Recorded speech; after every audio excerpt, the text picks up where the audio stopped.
வணக்கம், என் பேர் பாலகிருஷ்ணன். நான் கணபதியில் இருந்து வர்றேன். நான் விடுதலை சிறுத்தை கட்சியினுடைய தொண்டரணி மாவட்ட அமைப்பாளர்.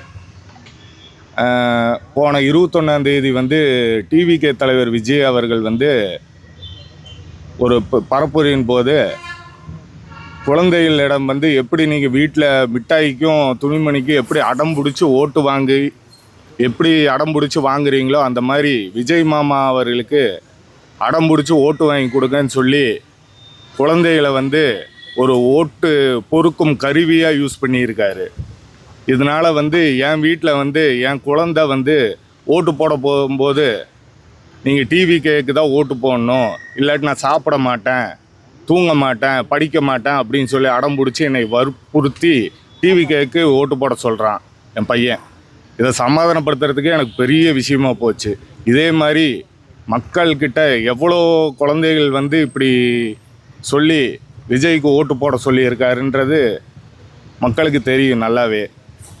இது சம்மந்தமாக குழந்தைகளை மிஸ்யூஸ் பண்ணி அவங்கள ஒரு ஓட்டு போடுற ஒரு கருவியாக, ஓட்டுக்கு யூஸ் பண்ணுற ஒரு கருவியாக யூஸ் பண்ணியிருக்கார் விஜய். இது சட்ட ரீதியாக ரொம்ப குற்றமான விஷயம். இது சம்மந்தமாக நான் இன்றைக்கி காவல்துறை ஆணையரிடம் புகார் கொடுக்க வந்திருக்கேன். நேற்று எலெக்ஷன் கமிஷனுக்கிட்ட இமெயில்லையும் போஸ்ட் மூலியமாகவும் புகார் அளிச்சிருக்கேன். இது சம்மந்தமாக தக்க நடவடிக்கை எடுப்பாங்கன்னு நம்புகிறேன். அப்படி கமிஷனர் நடவடிக்கை எடுப்பார், எலெக்ஷன் கமிஷன் நடவடிக்கை எடுக்கும்னு நம்புகிறேன். அப்படி அவங்க நடவடிக்கை எடுக்கலான்னா நான் நீதிமன்றத்தை நாட போகிறேன். நன்றி, வணக்கம். யாருக்கு ஓட்டு போட்டீங்க? நான் அது சொல்லக்கூடாது இல்லைங்களா? குழந்தைங்க ரொம்ப வற்புறுத்துறாங்க. நான் அவங்ககிட்ட பொய் சொல்லியிருக்கேன். நான் டிவிகிட்ட போட்டேன்னு பொய் சொல்லியிருக்கேன். அப்படி சொல்லனால என் வீட்டில் பிரச்சனை இல்லாமல் போகுது. இது என்னையும் பொய் சொல்ல வச்சுருக்காங்க இல்லையா? இது இவங்க இப்படி சொல்லலைன்னா, விஜய் அவர்கள் இப்படி சொல்லி குழந்தைகளுக்கு அழுத்தம் கொடுத்ததுனால தானே இந்த பிரச்சனை. எவ்வளோ நாள்? 5 வயசுங்க. ஓட்டும் போட்டு முடிச்சாச்சு. இதுக்கப்புறம் நீ கம்ப்ளைண்ட் கொடுத்து எனக்கு ஓட்டு போடுற அன்னைக்கு தானே இந்த பிரச்சனையே வந்துச்சு.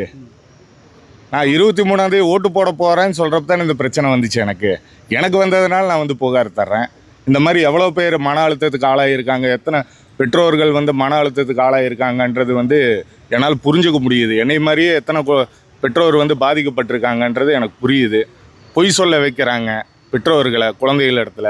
இனி தேர்தல் முடிவு எப்படி வரும்ன்றது எங்களுக்கு தெரியாது. அது குழந்தைகள் இன்னியும் எப்படி மென்மேலும் பாதிக்கும்ன்றது எங்களுக்கு ரொம்ப பயமாக இருக்குது. ஒரு பேரண்ட்ஸாக, கட்சிக்காரன்றதை விட ஒரு பெற்றோராக எனக்கு ரொம்ப பயமாக இருக்குது. அதனால தான் இது இந்த வீடியோஸ் பரவாமல் தவிர்க்கிறதுக்கு வேண்டி காவல்துறை நடவடிக்கை எடுக்கணும். இது பேசின விஜய் அவர்கள் மீதும் ஜுனைல் ஜஸ்டிஸ் ஆக்ட் மூலிமா நடவடிக்கை எடுக்கணும். பிஎன்எஸ் நான் நியூஸ் பார்ப்பேன், நான் வீட்டில் நியூஸ் பார்ப்பேன். அப்போ டிவியில் அதான் அந்த பரப்புரை நிகழ்வு நான் செல்ஃபோன் காட்டுறதில்ல. வீட்டில் நியூஸ் பார்க்குறப்ப அந்த பரப்புரை மூலிமா பார்த்தப்போ ஒரு டைம் பார்த்தது தான். அவன் கொஞ்சம் விஜய் ரசிக்கிறவன், அதனால் கொஞ்சம் மனசில் பசுமரத்தாணி போல் பதிஞ்சிருச்சு அவன் மனசில். வேற ஒன்றும் இல்லை. 5 வயசுங்க. எதுங்க? அதுக்கு குழந்தைய தானே கம்ப்ளைண்ட் பண்ண. நான் இப்படி போய் பண்ண முடியும்? 1098க்கு நான் பண்ண முடியாதுல்ல. குழந்தைகளுக்கு ஏதோ அபியூஸ் வந்துச்சு. நான் அதனால தான் காவல்துறைக்கே புகார் சொல்ல வந்தேன். கரெக்டு தாங்க. முதல்ல நான் எலெக்ஷன் கமிஷன் அதாவது இதை பேசினவர் மேலே முதல்ல தப்புங்க. அதை தடுக்காம விட்ட சைபர் கிரைம் மேலேயும் தப்பு, அவங்க மேலே நடவடிக்கை எடுக்காத எலெக்ஷன் கமிஷன் மேலேயும் தப்பு. இந்த தப்பை நான் சொல்கிறதுக்கு தான் வந்திருக்கேன். இது அவங்க மேற்கொண்டு அவங்க மேலே நடவடிக்கை எடுக்கலைன்னா நான் நீதிமன்றத்தை நாட போகிறேங்க. எனக்கு தெரிஞ்சு என் ஃப்ரெண்ட்ஸ் மூலியமாகவே ஒரு 10-15 பேர் பக்கம் இதே பிரச்சனை தான். அவங்க வேறு கட்சிக்கு ஓட்டு போடுறவங்க, வேறு கட்சியிலையும் இருக்கக்கூடியவங்க, ஓட்டு போடுறவங்களும் சரி, பொது வெகுஜன மக்கள் தான், அவங்களும் பாதிக்கப்பட்டிருக்காங்க.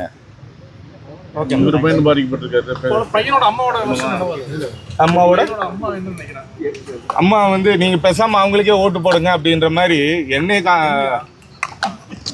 அதாவது பேசாம அவங்களுக்கே ஓட்டு போடுங்க அப்படின்ற மாதிரி அவங்க சொல்றாங்க. அடம் பிடிக்கிறாங்க. அடத்தினால அவங்கள சமாதானப்படுத்துறதுக்கு நீங்க ஓட்டு போட்டுருங்களா அவங்களுக்கு அப்படின்றாங்க. அம்மாக்கள் மேஜர் தானே, அவங்களே மாறுறாங்களே. அது மாத்தினது யாரு? குழந்தைகள் சொல்லி தானே மாத்தினது. குழந்தைங்க கிட்ட யார் பதிய வச்சது? பிஞ்சு மனசுல நஞ்ச வச்சது யாரு சொல்லுங்க? விஜய் தானே. பொம்மைக்கு அடை முடிக்கிற மாதிரி தான் படம் முடிக்கிறேன். ஆமா, இது சொல்லி தூண்டி விட்டது யாருங்க? ஓட்டு போடாதவங்க ஓட்டு போட வைங்க, டிவி போட்டு. அது டிவிக்கு விஜய் மாமாக்கு ஓட்டு வாங்கி கொடுங்கன்னு தானே சொல்லி இருக்காரு. அதை சொல்லி தானே Kinder Joy, chocolate, Dairy Milk, dress, இதுக்கெல்லாம் எப்படி அடம் பிடிப்பீங்களோ அந்த மாதிரி அடம் பிடிச்சி விஜய் மாமாக்கு ஓட்டு வாங்கி கொடுங்கன்னு இருக்காரு. உங்க பையன் அடம் பிடிச்சத ப்ரூஃப் இருக்காங்களா? இல்ல, அது நான் தான் ப்ரூஃப். எங்க வீட்லயே இருக்காங்க. நீங்க குழந்தை பாதிக்கப்பட்டிருக்கீங்கன்னு நினைக்கிறீங்களா? கண்டிப்பா உளவியல் ரீதியா பாதிக்கப்பட்டிருக்காங்க. அவங்களுக்கு ஏதாவது ஆலோசனை, ஏதாவது உளவியல் ஆலோசனை? நான் இப்போ அவங்க பாட்டி கிட்ட சொல்லி டூர் கூட்டு போக சொல்லியிருக்கேன். அவனை சமாதானப்படுத்துறதுக்கு, டைவர்ட் பண்றதுக்கு. வேற என்ன பண்ண முடியும்னு நினைக்கிறீங்க? நம்ம டிவி கேட்க ஓட்டு போட சொல்றீங்களா? புகார் ஏன் முன்னாடியே கொடுக்கணும்? எனக்கு 23ஆம் தேதி நான் ஓட்டு போட போறப்ப தான் வந்து எனக்கு இந்த பிரச்சனையே நடந்துச்சுங்க.